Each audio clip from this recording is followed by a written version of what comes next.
Hey everybody, welcome to T-Roy Cooks. Appreciate you joining us, and welcome to another Thursday Chat with Troy. This is where I answer your viewer questions. Got a list of them here for the answer today.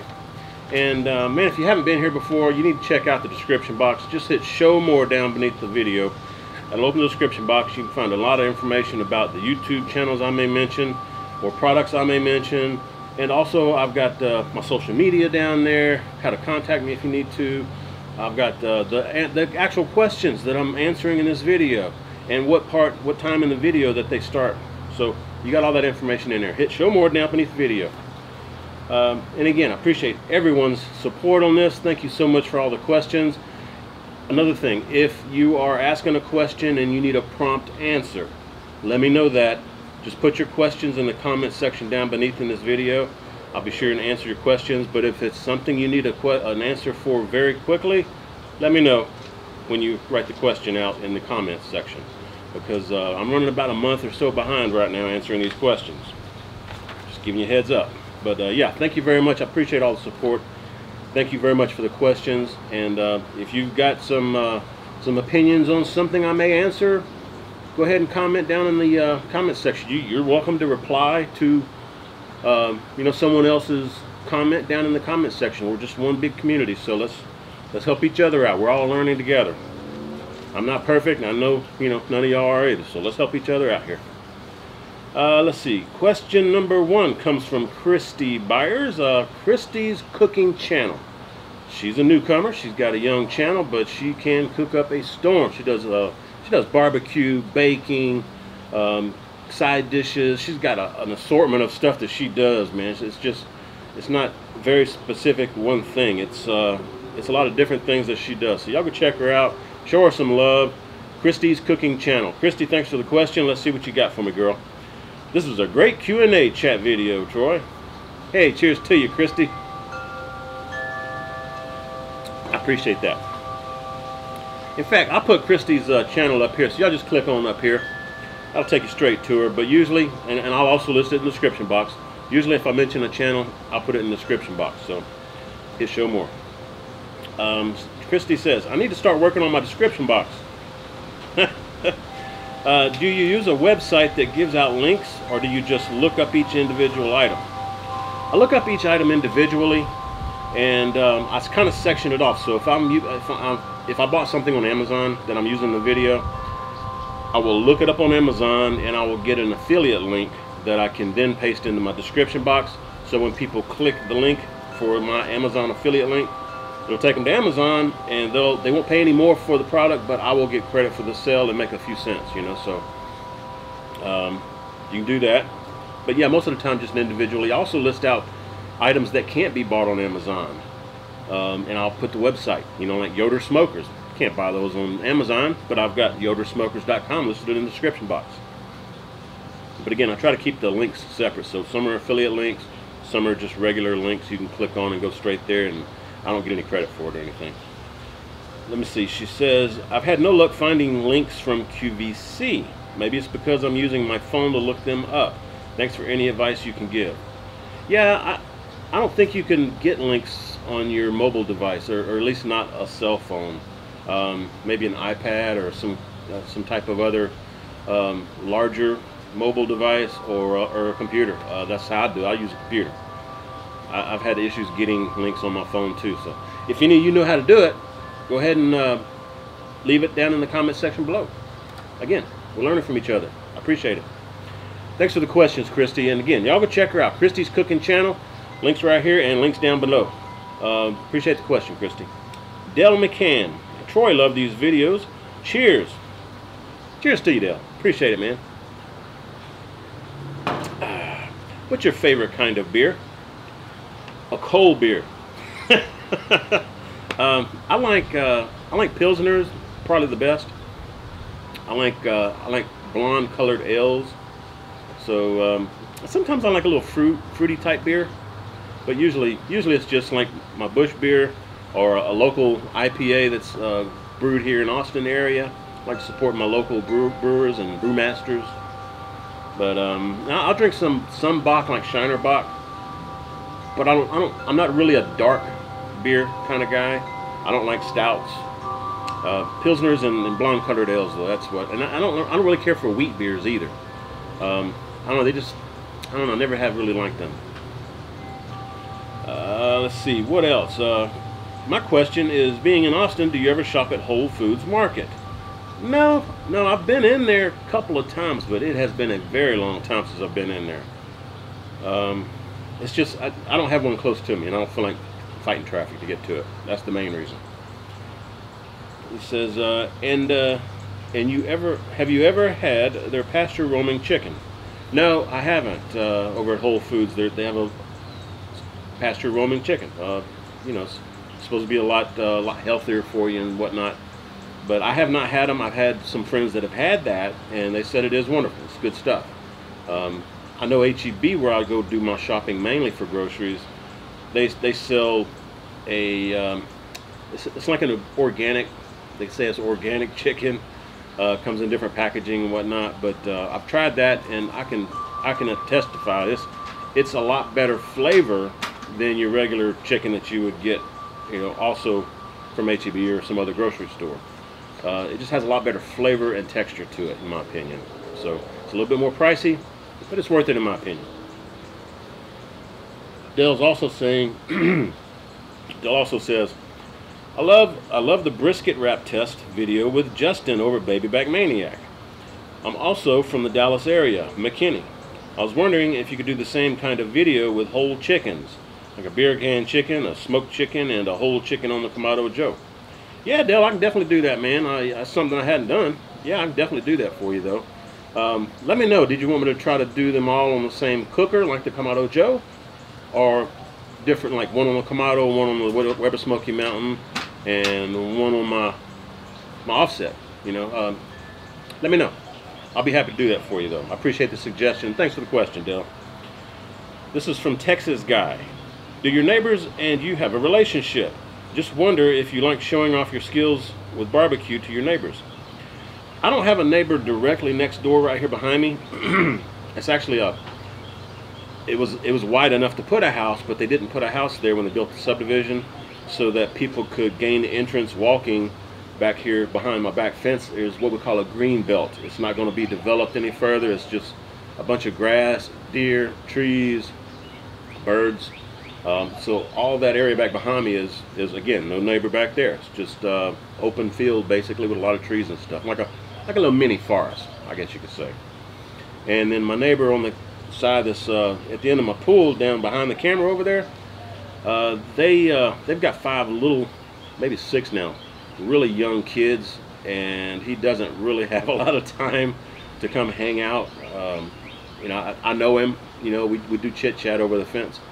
And he does ask me what I'm cooking sometimes, but as far as, you know, sharing food and stuff, hadn't really done that yet. You know, we're still getting to know each other. He hadn't been there but maybe a year and a half, 2 years or something like that, and he's rarely out back.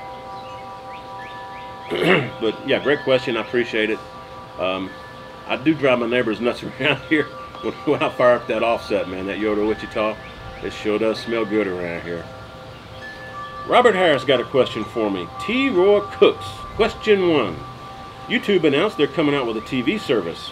As a YouTube user, are you worried about losing views? He says, or do you see it as an opportunity your channel can grow even more? I'm not worried about losing views. I think it's an opportunity where I could get more viewers. But it's a TV service. It's different than the videos. From what I'm hearing anyway, it's different. It'll be 2 different, like apples and oranges, you know. So no, I'm not really worried about it. Question 2: Shiner Bock or Lone Star beer? Thanks always, and cheers. Cheers to you. Appreciate that. Let's see, Robert. That's a good one because I like them both. I'd probably go with Lone Star beer. Yep. Again, I don't drink a lot of Bocks. I'm not really a dark type, you know, fan, dark type of beer fan. But I will drink Shiner Bock. It is really good. But I'd have to go with Lone Star. That's where I got the hat from. I'm not wearing it today. Who'd I have on today? Patriot Barbecue. Another new channel. Y'all go check him out, man. He's got a great hookup with some different grills and stuff that he uses. Y'all go check him out, Patriot Barbecue. And Kyle, thanks for sending me this hat, man. I appreciate it. I wear it with pride, man. Links down below. Hit show more. Let's see, another question. Jake Skirko. Sorry if I messed your name up, Jake. T-Roy, you always smoke ribs unwrapped. Does that dry out the meat? Yeah, it can. Depends on if you're just putting just a dry rub on the ribs and just leaving them in there and letting them smoke. Or if you do like I do, you put you some butter, some brown sugar, some barbecue sauce, you spritz them with some apple juice or some other type of juice, you know, during the cook. All those things help keep it moist, but you can definitely dry them out, you know, if you don't wrap them and you just have a dry rub on them. I would at least spritz them, you know, at a minimum. But and they're good either way. And you do get more smoke, which is what I like. You get more smoke flavor when you don't wrap. And I'll eat ribs that are like falling apart, but I actually prefer them when I pick up the bone, it's still got the meat hanging onto the bone and not the rib bone by itself because the meat fell off, you know. I still like to have a little bit of like al dente bite to it, you know what I mean? But yeah, great question, Jake. Appreciate it. Chicano Redneck. That's a cool name. T-Roy, what's up, bud? Oh, not much. I'm just hanging out here talking to my fans, having a good time, chit-chatting, you know. Doing a little Q&A. What you up to, man? He says, hey, brother, man, I have a question for you. I just got into the dedicated smoker level. Congratulations, man. Bet you'll be turning out some fantastic barbecue before much longer, man. It just takes a little while to get used to your pit, and you're good to go. He says, I purchased what I could afford and got the Oklahoma Joe. That'll work, man. That's a nice starter pit, bro. Don't worry about it. It'll do good. He says, I did a few mods to help it. Like I welded the firebox to the smoker, also added the dryer extension to get the smoke stacked down to grate level, and made a makeshift heat deflector plate. Those are all excellent mods, man, and I bet it cooks a lot better than it did when you first bought it, you know. That's the thing with those Oklahoma Joes. I hear they need a lot of modifications, not a lot, but they need modifying to get them to where they hold temps pretty good and they don't leak out a lot of smoke, you know, so that you get good proper airflow through it to really smoke your meat the proper way and to cook it. He says, I just did my first rack of ribs the other day. I noticed that it didn't leak smoke as much as some of the others. But my question is, how do I get my smoker to keep the temp steady? Should I leave the smokestack open all the way? Yeah, I would urge you to leave the smokestack open all the way. For sure. I mean, I do that on my Yoder. I don't ever shut down my smokestack on my Yoder unless I'm done with the cook and I just want to snuff out the fire. You may also try making like some makeshift tuning plates to put in under the grates for your cooking chamber. That way you can kind of designate where the heat goes and where it doesn't go, so you can get a little bit better. Like, it's probably going to be hotter towards the firebox end, even though you've got a deflector plate over there. But you may also want to add some tuning plates and space them within the cooking chamber. That's what most of the well-built offsets have.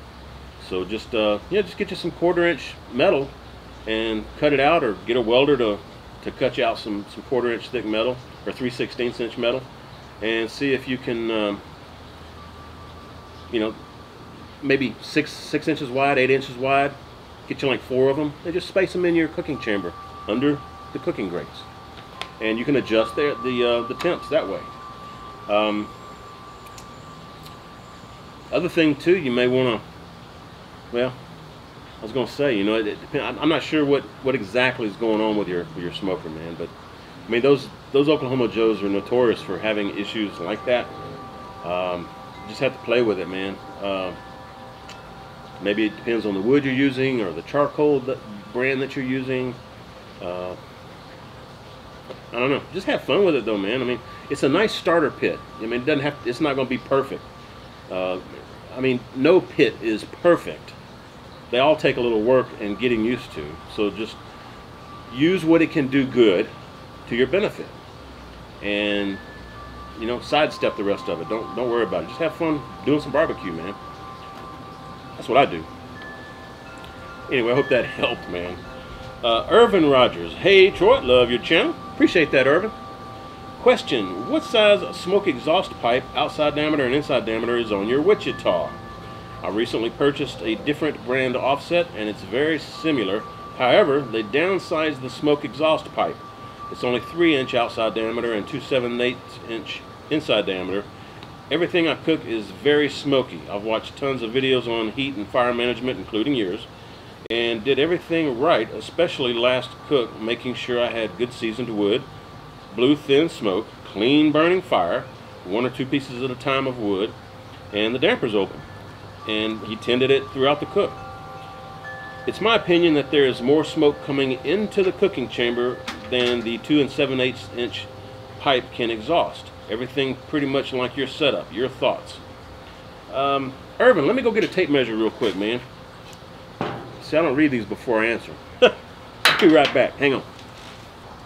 Alright, Irvin, I just checked my, my exhaust pipe on my Yoder Wichita. It has an outside diameter of 4 inches, and the inside diameter is 3.5 inches.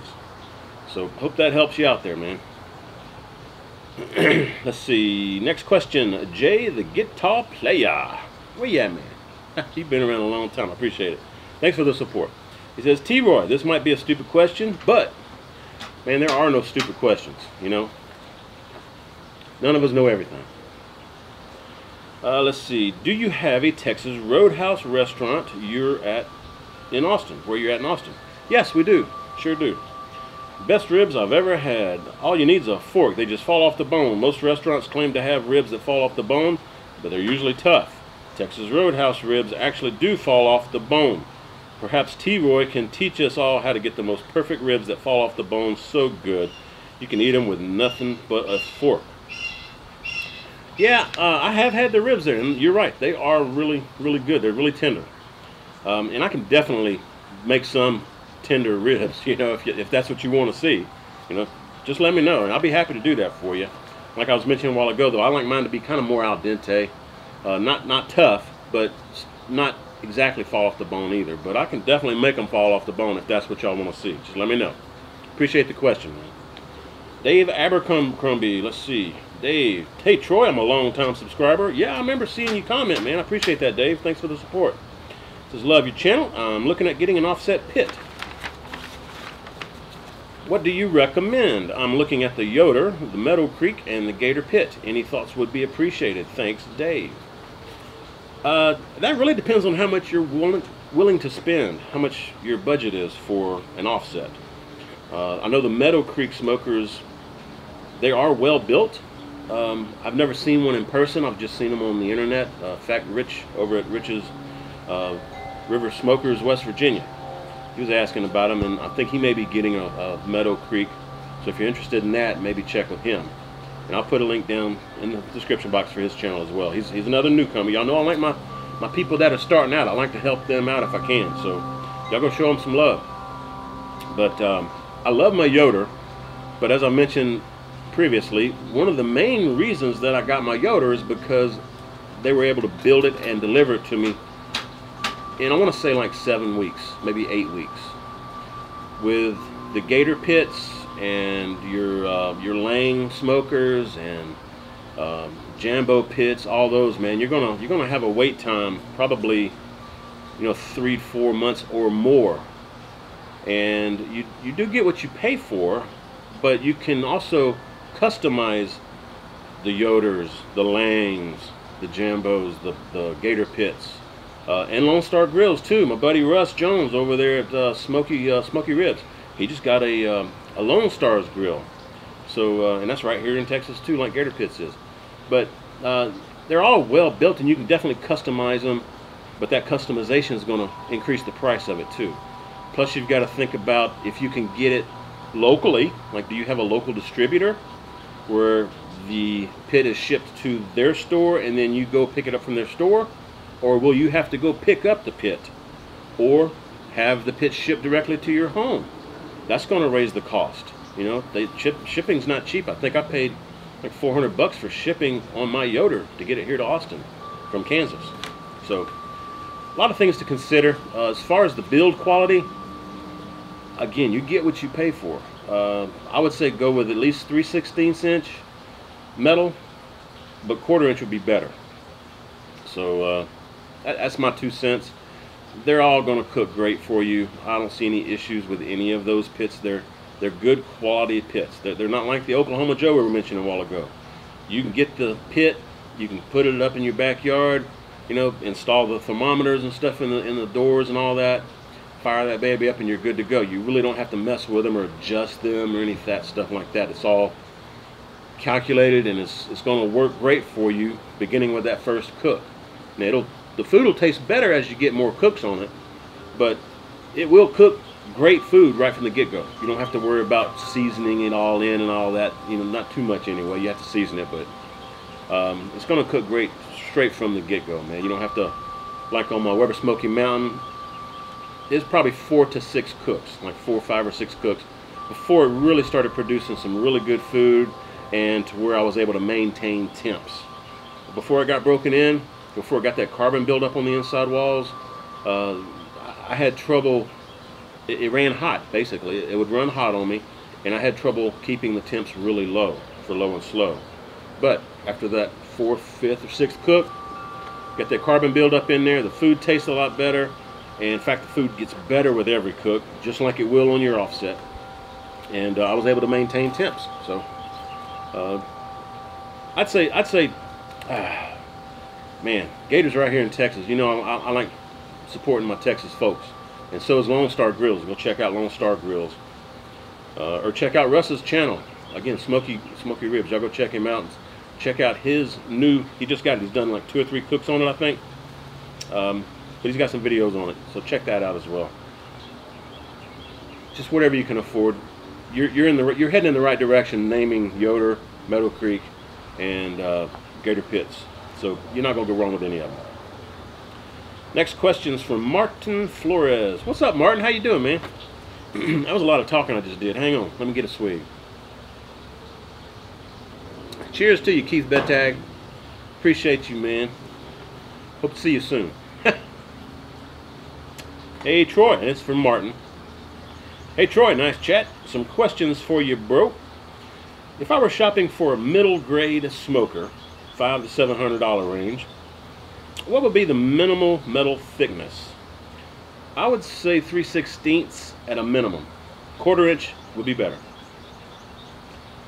What do you know about the Yoder Cheyenne? It's just a little bit smaller than my Wichita. It's got the same design, so I know it'll cook great. It just has a smaller cooking chamber.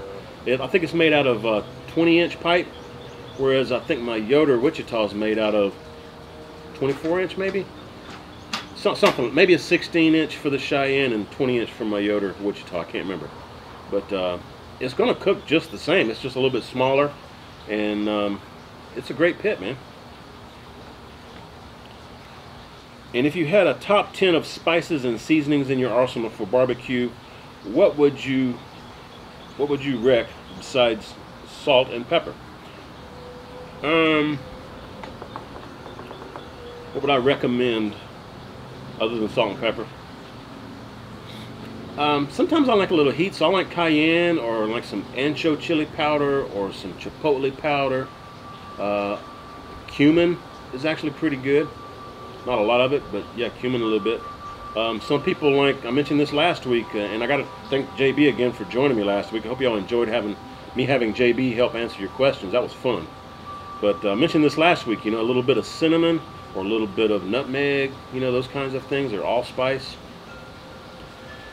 Paprika, hot smoked paprika at that, that'd be better. Brown sugar, that's not really a spice, but brown sugar is really good with barbecue. Maybe a little bit of mustard powder. What else? Garlic. Gotta have some garlic, man. Anyway, hope that helps. See what else you got for me here. Oh, Martin says, oh, and if one were to visit Austin, what barbecue place would you recommend? I was thinking of the Salt Lick. I can't wait all day for Franklin's. I hear you. Salt Lick is in my opinion, you know, I've been there. It's okay. It's not the best around. Okay, it's more of a tourist place. It's been around forever. You get to see the pits that they're cooking on and stuff, which is cool. But I would recommend going to Lockhart, which is just a little bit southeast of Austin. Go to Lockhart, Texas. There's really good barbecue there. You got Smitty's, Kreitz, and a couple of others. Here in Austin, you might want to try La Barbecue. The lady that runs that is, I think, the granddaughter of Louis Miller, who has a wonderful barbecue place up in Taylor, Texas, that I love. So those two. What else? I like Styles Switch. It's in Austin. Anyway, I don't eat out a whole lot, to be honest with you. But those are some places I would definitely go to again. So check those out. I'd actually encourage you to try any of those that I mentioned instead of the Salt Lick. But if you want to see those pits at the Salt Lick, I mean, it's a nice place. It's a big property, and you can sit out under the big oak trees and chow down on some good barbecue. They do have some good banana pudding. Andre Harrison, what do you think about the Oklahoma Joe's reverse flow smoker? Man, I don't know anything about the reverse flow smoker from Oklahoma Joe. One thing that I have learned about reverse flow smokers, and I think I learned this from my buddy Justin over at Baby Back Maniac. Reverse flow smokers have a more even cooking temp across the cooking chamber. So you can't really, it would be difficult to have like a hot side and a cool side in your cooking chamber, which is what I prefer actually. You know, I like having, like if I've got a stubborn piece of meat, I can put it over on the hotter side of my pit, and that way it'll help it get through the stall or help it cook a little bit faster. But honestly, I don't know anything about them, Andre, and just the regular Oklahoma Joe offsets, like I mentioned a while ago, man, you got to do all kind of mods to them. I don't know what you would have to do to these to get them smoking good. Maybe they've upgraded their process in making the pits, you know. I'm sure it's a great starter smoker, but as far as how long it'll last and how well it'll cook, or if you have to make any mods to it, I really don't know. I couldn't answer you, man. I'm sorry. If you get one, let us know.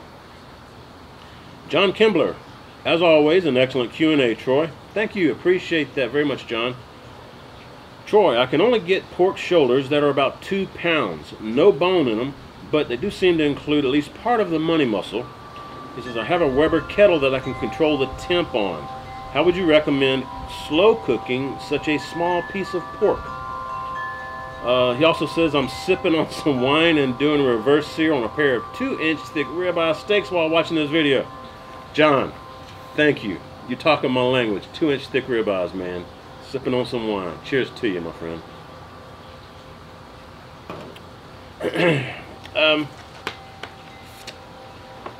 I would just cook it indirect.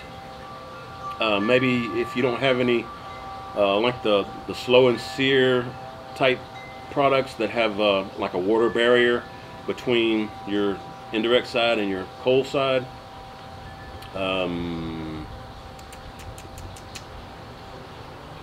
You can use some brick. You know, I think Lyle over at No Hippie Barbecue used some brick one time as a divider to keep the heat from the coals from going across in the bottom under the grates, and that helped greatly from what I remember that he did. But again, try out some of those products out there that let you divide your cooking chamber so that you have a hot side and a cold side, an indirect side. That would be the best way to do it, I think. And I would put like a water pan under the pork, and hopefully that'll help introduce some moisture into the cooking chamber, and that'll help it cook a little bit better. But indirect's the way to go, man. I wouldn't sear the thing. Yeah, I just go indirect, man. Especially if you can control the temps in it real good. You may need to wrap it to keep it from drying out. But other than that, man, it should cook just like a regular pork butt, just a little bit smaller. And it'll cook faster, of course. Let's see what else we got here. William Loams says, another great chat, Troy. Thank you. I look forward to them every week. I appreciate that. Thank you very much, William. Says, I have a question. I know you commonly use commercial rubs, but have you ever tried Killer Hog barbecue rubs on ribs? Cheers, brother. Cheers to you, William. No, that's one rub I have never tried, Killer Hogs. Man, Malcolm needs to send me some. I'll try it out, you know. I may eventually get some. I've got people that send me rubs all the time, like the Heaven Made products. I got a couple new ones that I'm going to be introducing in some videos here very soon. Grill Warrior has some rubs, my buddy David. But I get plenty of rubs. I'm not desperate to have any more rubs. Plus, I like the Oak Ridge barbecue and Texas barbecue rubs, those kind of things. So I got plenty of rubs, man. And that's another reason why I don't even make my own right now anyway. It's because I got plenty of rubs. My pantry's full. I need to show y'all my pantry someday, man. But yeah, I'd be happy to try the Killer Hogs rubs if Malcolm will send me some. How about that? Birdie King 33. When you plan on cooking chicken or turkey, whether it be grilled or smoked, do you do a brine? And if so, which do you prefer, wet or dry brine? Thanks for the videos. I appreciate that. I prefer a wet brine myself. I think that helps get moisture in the meat. It also helps flavor the meat. So I do wet brines myself. I don't think I've actually ever done a dry brine. I don't think I have. But like for turkey or chicken, I like to use buttermilk. Marinate that son of a gun in the fridge with some buttermilk in there. Just dunk it, man. You know, hold it under some buttermilk. Put a little hot sauce, Louisiana hot sauce or Tabasco sauce in with the buttermilk. Man, makes some wonderful, wonderful chicken and turkey. Just let it sit overnight. It's good stuff. But regular brine, it'll definitely help your chicken or turkey stay juicy, almost like a rotisserie type chicken. Appreciate the support, Birdie King. Big Mark 2.0. Hey Troy, hope you're well. I'm doing fantastic, Mark. Thank you. I always enjoy your presentations. A question: when will you feature some wild game for a cook? A feature on venison or bear would be much appreciated. Thanks, man. Big Mark, man. Yeah, you're speaking my language, man. I like to try some wild game. I can't really get wild game unless I order it on the internet, though. I don't have any friends that do hunting here locally anyway, so I'd have to order it. I've got plenty of requests to do some pheasant. I've got some quail sitting in my freezer right now I need to work on. I've tried ostrich recently. That's really good. I've got some stuff that I've done, and I don't mind doing some other stuff too. You know, I've tried rabbit and frog, all that good stuff. It's all good, man. I like wild game. I love elk. Elk is real good too. But yeah, I'll see if I can hook you up there, Mark. Appreciate the question, man. Thanks for the support. Patriot Barbecue. My buddy Kyle, man. What's going on? I got your hat on there, buddy. Thanks for sending me the hat. It says, hey Troy, another great video inspired by you and others. I just recently started my own barbecue YouTube channel called Patriot Barbecue. He's got a great channel, folks. Again, y'all go check out Kyle at Patriot Barbecue. Again, I'm sporting his hat. Thank you again, Kyle, for sending that to me. The dude can cook, man. I'm really, really impressed. Even he's just a young channel, but I'm really impressed with his style of filming and editing, and the cooks themselves look fantastic. So keep up the great work, Kyle. Y'all go check him out, man. I'll put the link up here for you. How about that?